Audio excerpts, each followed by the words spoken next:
নমস্কার বন্ধুরা, পপু কিচেনে আপনাদের স্বাগত। আজকে আমি বানাবো ভেটকি পাতুরি। ভেটকি পাতুরির জন্য আমি এখানে 4 পিস ভেটকি মাছ নুন, হলুদ আর লেবু রস মাখিয়ে রেখেছি।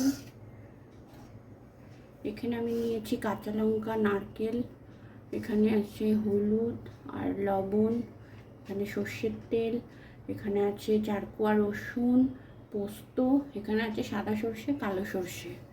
এগুলো আমি সমস্ত কিছু পেস্ট করে নেব। আর এখানে আমি বাঁধাকপিতে আজকে পাতুরিটা বানাবো। এখানে আমি বাঁধাকপির পাপড়ি গোটা গোটা করে ছাড়িয়ে ধুয়ে হালকা ভাপিয়ে রেখেছি। আর এখানে আমি জল গরম হতে দিয়েছি। সব কিছু আমি একটা পেস্ট বানিয়ে নিয়েছি। এবার মাছে আমি এগুলো মাখিয়ে নেব।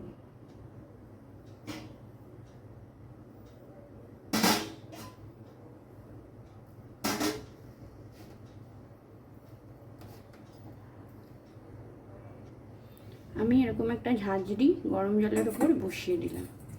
এবার আমি মাছগুলো বাঁধাকপির যে পাপড়িগুলো আছে তার মধ্যে আমি ভালো করে বসিয়ে দেব।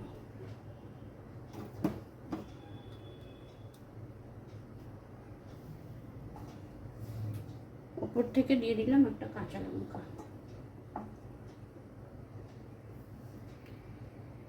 আর একটা পাতা আমি দিয়ে এইভাবে সুতো দিয়ে বেঁধে দেব।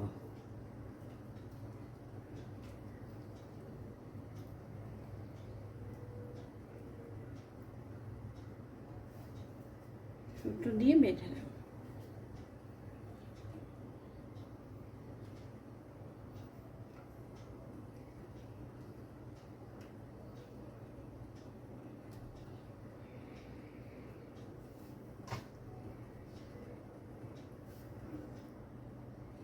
সুতো দিয়ে বেঁধে আমি এর উপর বসিয়ে দেব। এইভাবে আমি সবকটা বানিয়ে নেব। সবকটা আমি এইভাবে বেঁধে নিয়েছি আর সাজিয়ে দিয়েছি এর মধ্যে। এবার আমি এটা ঢাকা দিয়ে দেব। 25 থেকে 30 মিনিট আমি এটা ঢাকা দিয়ে রাখবো।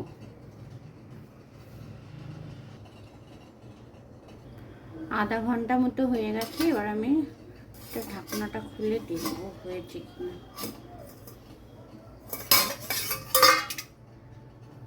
পাতা তো আমাদের সেদ্ধ হয়ে গেছে। নামিয়ে দেখে নেব মাছ সেদ্ধ হলো কিনা।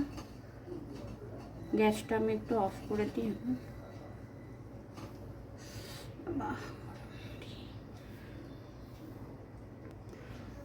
মাছ সেদ্ধ হলো কিনা। মাছও আমাদের খুব ভালোভাবে সেদ্ধ হয়ে গেছে। তাহলে তৈরি হয়ে গেল ভেটকি পাতুরি